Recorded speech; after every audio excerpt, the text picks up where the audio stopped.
What's going on, guys? Welcome back to the Shots on Target podcast. And my name is Phil, joined by my man Jakey as always. What's good, everyone? So this week we will be picking our Premier League all-time 11. So remember to like, comment, and subscribe if you enjoyed it, guys. And let's get right into it. Right, so kicking off with our Premier League all-time 11, how it's going to work is we're going to go position by position. So I will start and then Jakey will follow, vice versa. Kicking right off with the goalkeeper position, I have gone with Edwin van der Sar. This man had 313 appearances for Manchester United with 132 clean sheets. I think this guy was absolutely top tier in the Premier League. I think he retired way too early. I think he literally retired in his prime, Van der Sar. I think he was one hell of a goalkeeper. This was a tough decision because there were obviously great alternatives as well over the years in the Premier League, but I have gone with Edwin van der Sar. Respectable. I was also looking at Van der Sar as one of the keepers I could have gone with, but I'm going a bit more recent. I'm going with Alisson. I thought you think, would. yeah. I think, what he's done for this Liverpool team since coming in. You look at the keepers we had prior. We had Mingele, we had Karius. Neither keeper really were brilliant, and then we spent the big bucks. We brought the Brazilian in, and he has been one of, if not the most important players in Klopp's reign at the club. I'd say the most important person. Yeah, it's between him and Van Dijk for most important. There's saves he makes that he really shouldn't. There's games he's kept us in. I mean, if you look back to when he came into the club, the Napoli game, he's the reason we got to the Champions League final.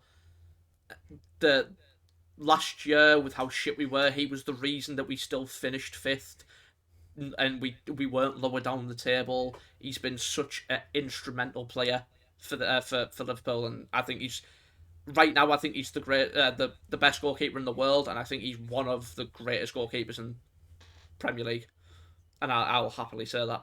Yeah, I can't argue with that one. Not at all. Completely agree. I think we've been blessed with so many good keepers in this league over the we years. Really have. So it's hard to pick one, but I'm going with a little bit of bias. I've watched him out of everyone the most, and he's one of the best goalkeepers I've ever seen. Fair play. Okay, so moving on to the left back position. This one was an absolute no-brainer for me. I have gone with Ashley Cole. This guy was instrumental in the Premier League. When he played at Arsenal, he was extraordinary. When he signed for Chelsea, which was probably the only major glitch in his career, should you say, because obviously the controversy. Yeah, signing obviously to a London rival, but I'll just read out a few of his stats. He had 385 appearances in the Premier League. He scored 15 goals, and in those 385 appearances, he got 240 wins and only 57 losses. That is unbelievable stats for a left back.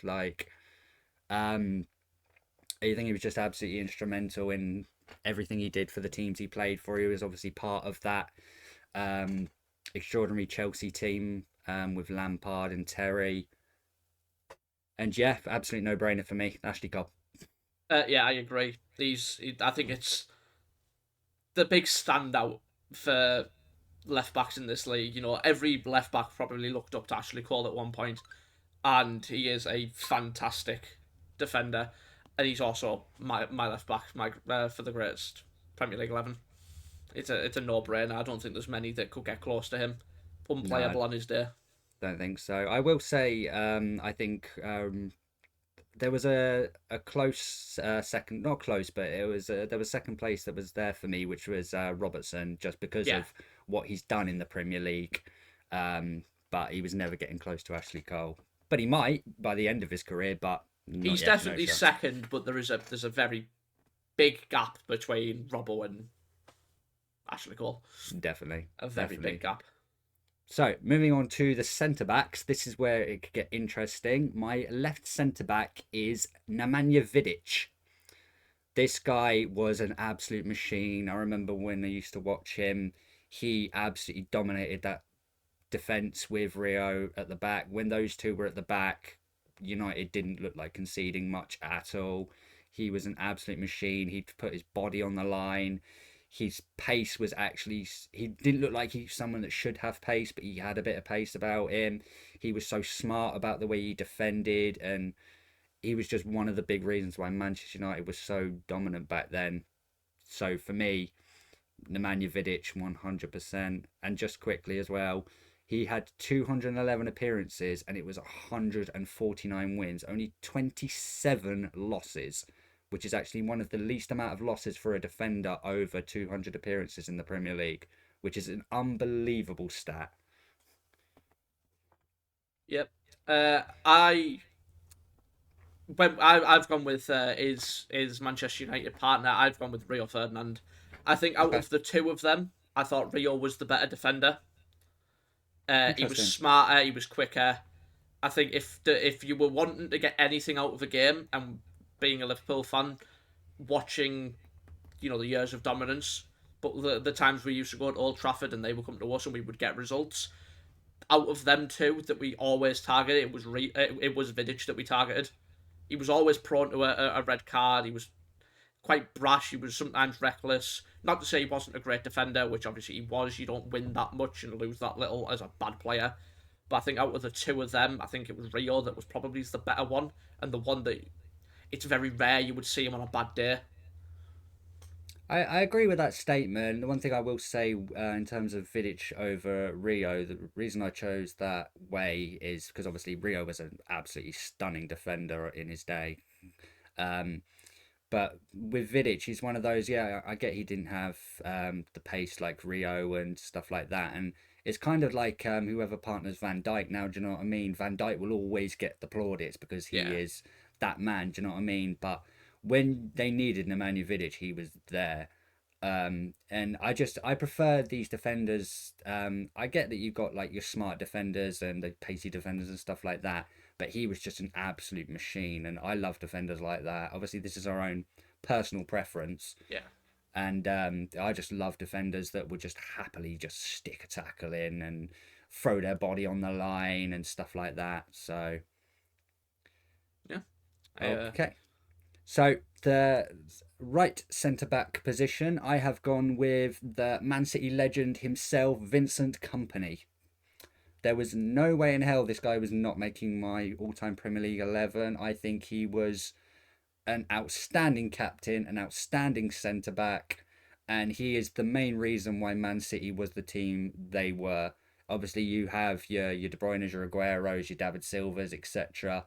But when City needed Vincent Company, he was there. I don't know if anybody has watched the Amazon Prime City documentary, but Vincent Company was at the forefront of that documentary, just how he led on a day to day basis. First in the training ground, last off the training pitch, led by example, barely ever really made a mistake. Obviously, everyone makes a mistake now and again, but there wasn't really any crazy moments with Vincent Company. He was your solid centre back captain that a team needs, and he literally just he excels the word captain for me, Vincent Company.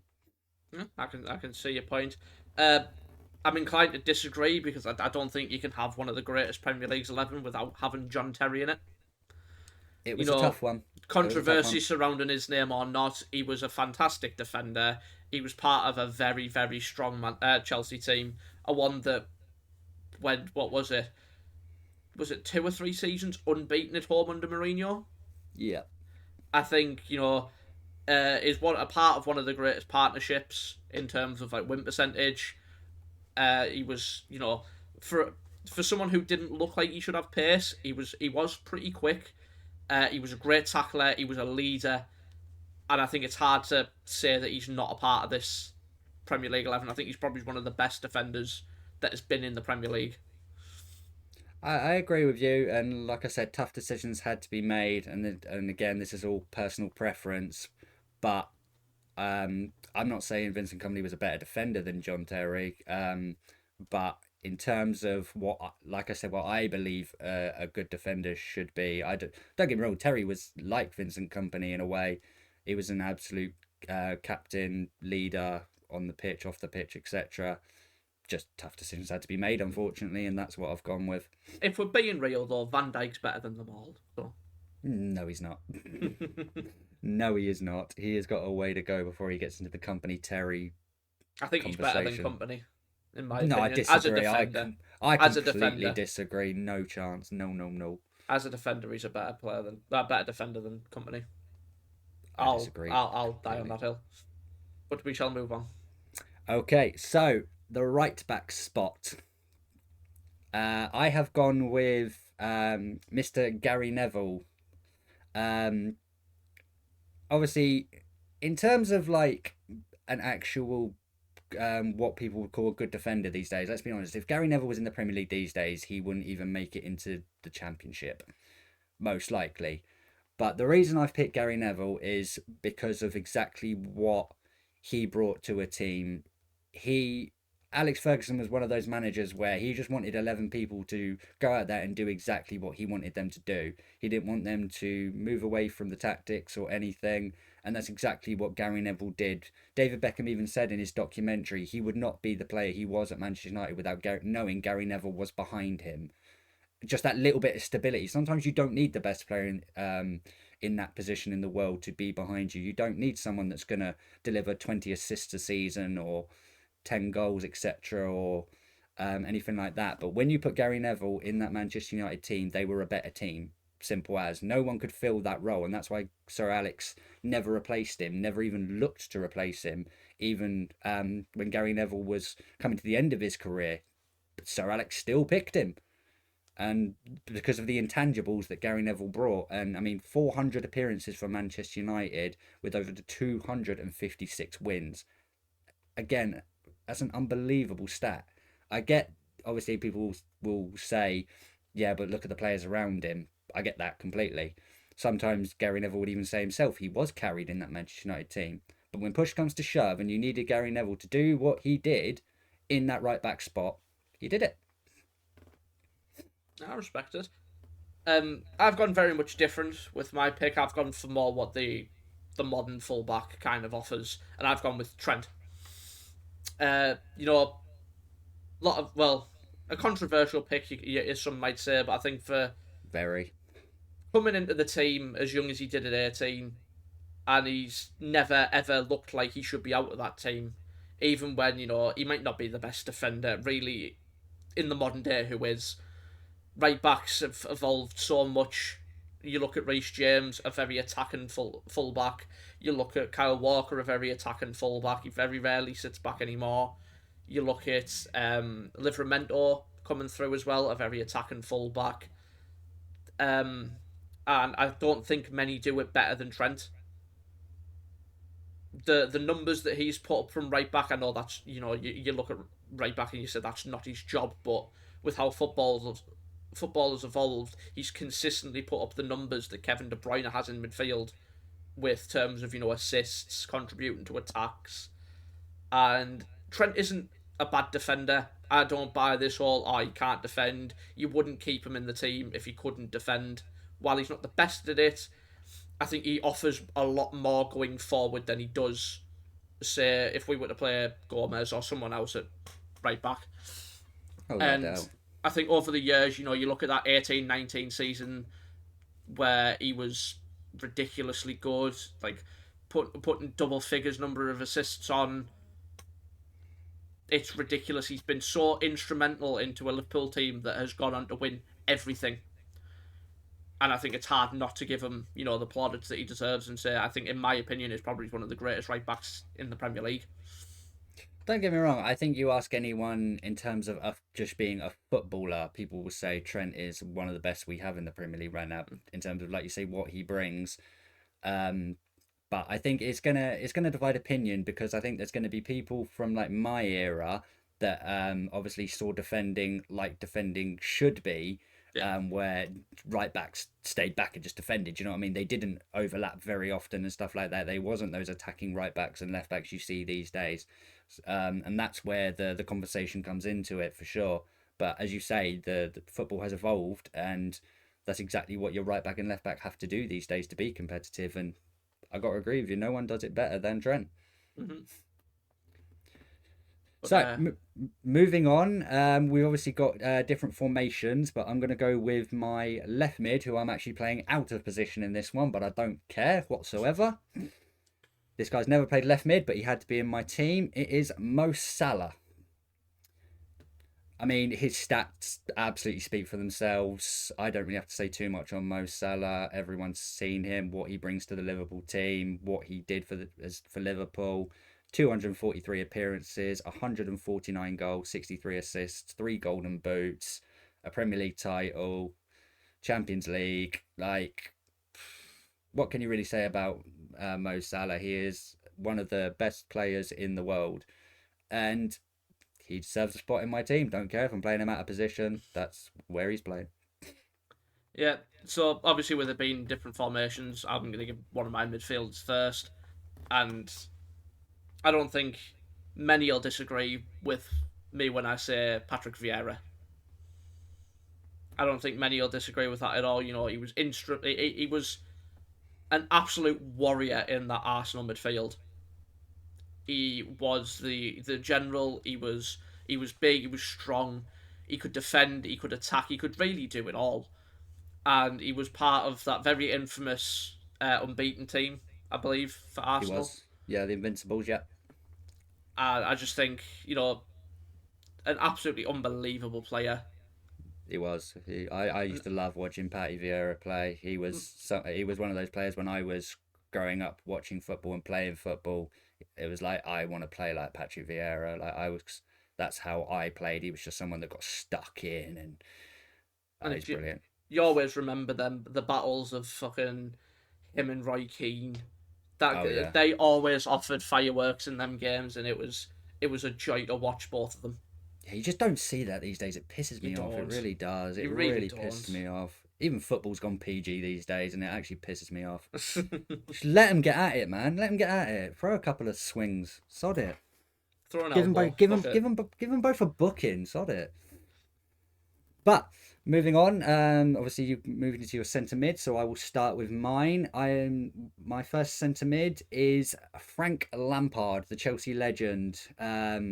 Will say started at West Ham United though. Just want to put that out there right off the bat. There's some bias there. Some bias. Yeah, well, I'm never going to get a West Ham player in this team, so I've got to add that little bit. Do you know what I mean? Like, but I mean, Frankie Lampard speaks for himself. 609 appearances in the Premier League, 177 goals, 102 assists, 3 titles. I mean, the guy did it all, box to box. He was one of those players you had to keep an eye on at all times. He could ping a ball, he could score a worldie, he could get a tap in, he'd be um, coming into the box late, and defenders would find it tough to mark him. I mean, his leadership was top notch as well. Um, just an absolute Premier League legend in my eyes, Frank Lampard. Obviously, there was always that bias over Lampard, Gerrard, and it was a tough one for me to decide between either of them. And I guess a little bit of bias did come into this a little bit with him being ex West Ham, but I always used to love the way Frank Lampard played, and that is why he has made my team. Yeah, I think it's always going to come down to kind of what you wanted in a midfield out of like if you were comparing him and Lampard and him and Gerrard and Scholes to throw in the name. Um, it was always more of which kind of player that you wanted. And Yeah, personally, I've always gone with Gerrard. You can say that's bias. I've obviously watched a lot more of Gerrard than I have Lampard or Scholes, but I think if definitely you bias. if you look at the teams that Gerrard played in, I think to drag that sort of team, he did have the spells where he had a midfield of Alonso and Mascherano, which was probably where he gave his best years. And Lampard Um, played in a couple of stinkers as well. he still had like the likes of fucking Makalele all behind him and Drogba Yeah, up front. true. Chelsea had the Gerrard money had to back then. Gerrard had to consist of Ryan Babel and Davin and Gog. Um, True. but I think it's a crime that Gerrard never really got to lift the Premier League trophy. I think he's a player that probably deserved it, and I've Well, always he had the bottled it. argument. He slipped. We still went on to lose to Palace. The title was still in our hands. The slip meant nothing. I Carry think on. though, if you look at Fergie had Scholes and still wanted Gerrard. Mourinho had Lampard and still wanted Gerrard. And Mourinho wanted Gerrard at every club he went to, whether it was Inter, whether it was Real, whether it was Chelsea. And just a little bit on his stats, 504 appearances, 120 goals from midfield isn't anything to, um, you know, turn your head from. 92 assists as well. I think he had everything. He was a complete midfielder. He was powerful. He was quick. He could finish. He could defend. He could pass. He was really the complete midfielder in my eyes. Yeah. Even I, coming from a place of bias with him being Liverpool, but I think he was you say always what I look up to as a midfielder. He you had saying everything. about you saying about the Premier League title though. I think if you ask either of them though, I think Gerrard got the better end of the stick though because he won the Champions League. Lampard didn't. So Yeah, no, Lampard did when it with when Drogba beat didn't he lift it in 2009, was it? Or no, 2012. oh shit, yeah, he did. Yeah, fuck. I'll say Yeah, all three of them won the Champions League. yeah. Good point. Good point. Yeah, fuck me. I forgot about that one to be honest. Keep I think thinking if you about also when look at Gerrard, Di he Matteo offered, won it. yeah, he offered probably one of the greatest Champions League nights, and he was so instrumental in that game in 2005. He The dragged Milan, that Liverpool team. the Milan comeback. Yeah, Yeah, and then obviously a little bit of salt in the wounds that the Gerrard final, the whether I think it was the year after or the might have been the same season, the West Ham game, where again he don't have to fucking dragged us. mention that, lad. Come on He now. dragged us through that game as well. We fucking battered you in that one as well. How the fuck did we not lift the FA Cup that day? I'll never know. Steven Gerrard is why you did not lift that FA Cup. No, the Adiad on time was the fucking reason. Blow the fucking whistle, ref. But yeah, Moving on. Steven Gerrard, in my opinion. Wanker. Right. uh, my next centre midfielder is I think personally, in terms of a complete midfielder should be these days, is I think he's one of the best midfielders in the entire world now, is Kevin De Bruyne. This guy is absolutely unbelievable. Ever since to be fair, even when he first signed for Werder Bremen, I believe it was, when he left Chelsea, when he had his spell in Germany, I watched him a little bit in Germany, and he was just looked so. He was like 17 years old, and he looked just a class above the Bundesliga, and you knew he was going to make that big money move somewhere. And obviously, City spent the dough, and he's been at City ever since. And my God, if you've watched football, you know what Kevin De Bruyne brings. The guy can literally put the ball on your toe from anywhere on the pitch. He can change a game in an instant. If you've got Kevin De Bruyne in your team, you stand a chance. Simple as. He's made some of the shittest strikers look good at City. Jesus.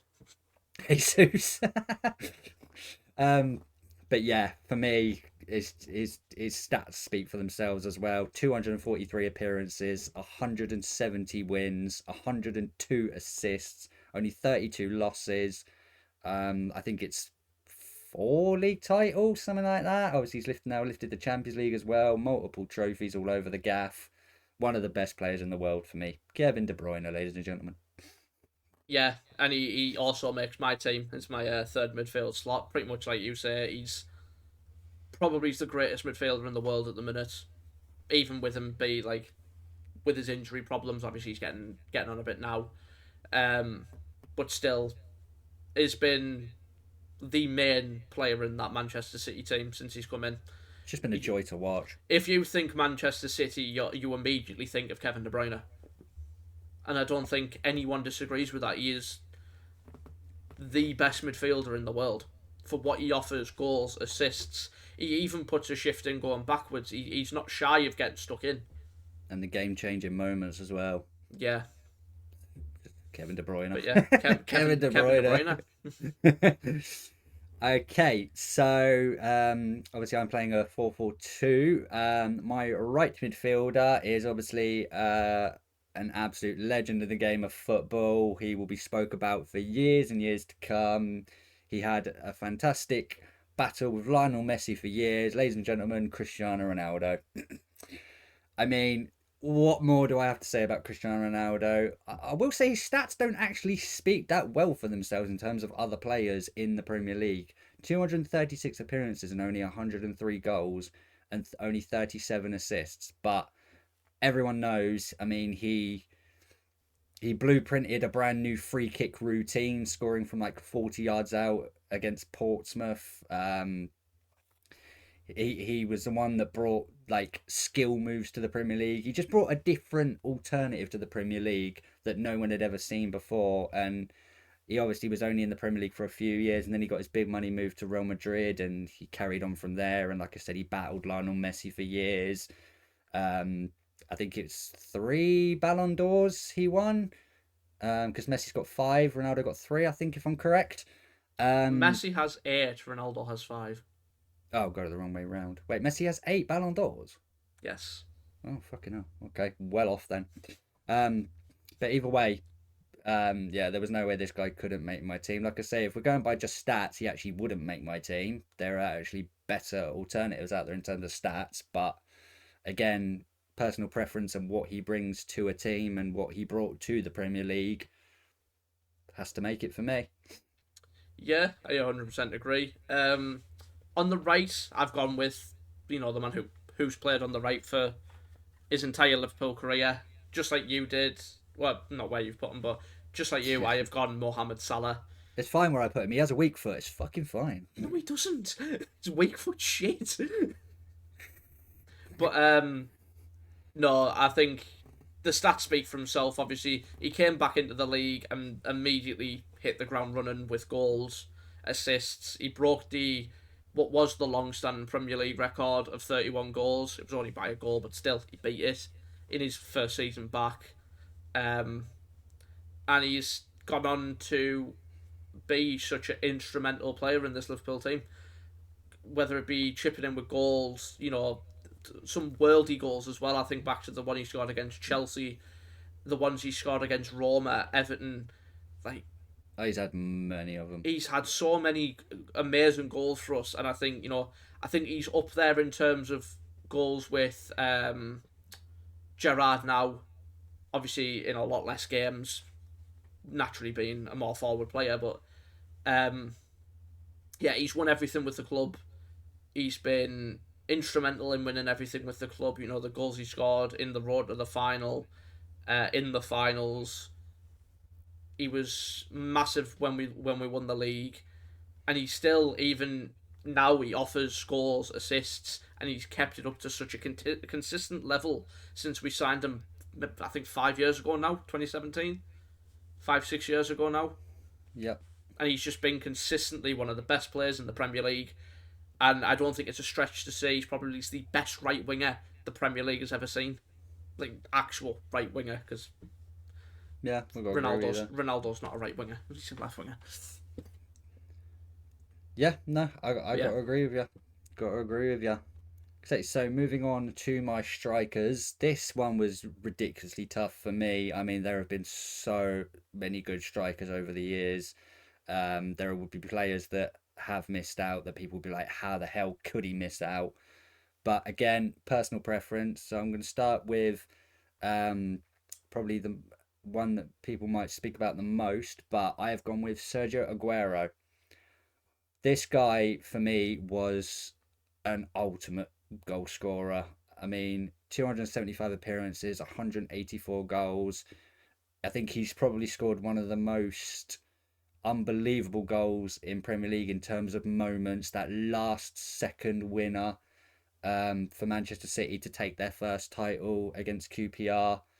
Um, for me, he was just one of those players where he literally looked like someone that should have got bullied in the Premier League. He was so small, so agile, and he just did things that were just absolutely unbelievable. And that is why, for me, Sergio Aguero makes the team. I loved watching him play. I always loved it when he played, and I was gutted to see him go and then retire, unfortunately, at such a early-ish age. yeah, with such unfortunate circumstances too. Big time, big time.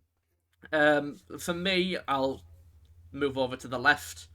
Uh, a player like you, I've picked Cristiano Ronaldo. I think it goes without saying is probably the second best player of all time. I think Messi personally is better, but I think Okay. Ronaldo is an absolute athlete. He is the epitome of hard work, and it showed throughout his career. You know, he matched the Premier League goal scoring record in his time at United with 31 goals. He won the Ballon d'Or at Manchester United, his first one. Yep. He won the Champions League with Manchester United. He won Premier Leagues with them. He could score from anywhere as well. He had the confidence, and I think probably one of the most hard-working players we've seen in the Premier League to go on and have such a successful career. You know, Go agree. Yeah. hundreds of goals, hundreds of assists. Ballon d'Ors, Champions Leagues. He's won every trophy I think there is to win bar on international stage. Um, and it's He's won the just Euros. he did. I forgot about Yeah, he won the Euros. Just that. not the World Cup. But still a phenomenal player. Gotta agree. Gotta agree. And finally, rounding off my 11, this player was literally the epitome of the Premier League for me back in the day. I could watch this guy for hours on end. He did things that people would literally just go, how the fuck did he do that? An all time top goal scorer. I think Arsenal's, I'd say, top legend of all time. Probably know what I'm on about now, Mr. Thierry Henry. This guy was outstanding. Some of the things he would do was just unbelievable. It's hard to actually put into words how good I thought Henry was. Like in terms of top goal scorers in the Premier League, I know you've got your Alan Shearer's all-time top goal scorer. You've got obviously Harry Kane closing in on it. You've got your Wayne Rooney's,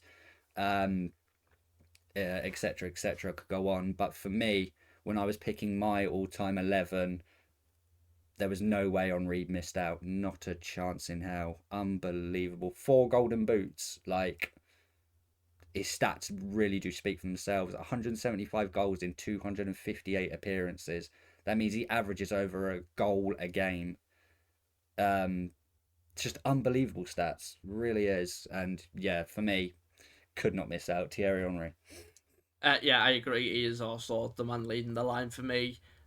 I think naturally one of the best players in the Premier League that the Premier League's ever seen. Yep. He just oozed class.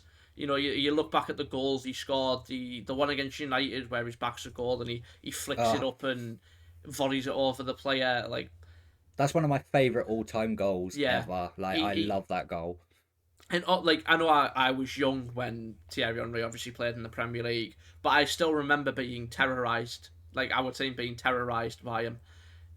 He was just he was just world class. It was criminal that he didn't win a Ballon d'Or. I I agree. think it's extremely criminal that he did not win one. And I think, like you say, you've got your Alan Shearer goal record. You've got Kane, who's coming close to it. We've had a number of brilliant strikers in the Premier League over the years, but I don't think any come close to just natural ability on top of goals than Thierry Henry. I agree. And you have to think as well, Thierry Henry was in that Arsenal team where they were battling against possibly one of the toughest Manchester United teams of all time as well, and he still made them look stupid Yeah, at times. Like, he was a uh, freakishly quick player as well for how big he was. Because he oh, he wasn't a was. small player. I think he was 6'2". Yeah, he was long limbs. He just looked rapid. Yeah, He never looked like he was off the pace. He was just it was goals, it was assists, it was ridiculously just a ridiculously good player. yeah. I think if you ask any Arsenal fan that, like he will be in there. That he is their legend. Simple as Yeah, they've obviously had legends over the years, but he is the man. 1,000,000%. yeah, But that is going to do it, guys, of our Premier League all-time 11. We want to hear your thoughts. Obviously, there is going to be some big controversial decisions made here that you might think. Obviously, you might be a Tottenham fan and thinking, how the hell did Kane not make it? You might be a United fan and think, oh, Fabian Barthez was a much better keeper than Edwin van der Sar. Do you know what I mean? Just to name a couple. But we want to hear your thoughts. So make sure you pop it down in the comments below. And that is going to do it, guys, for our all-time Premier League 11. And that's going to do it, guys, for this week's episode of the Shots on Target podcast. We hope you have enjoyed yourselves. Remember to like, comment, and subscribe if you have enjoyed it, and we will see you next week. See you later, guys.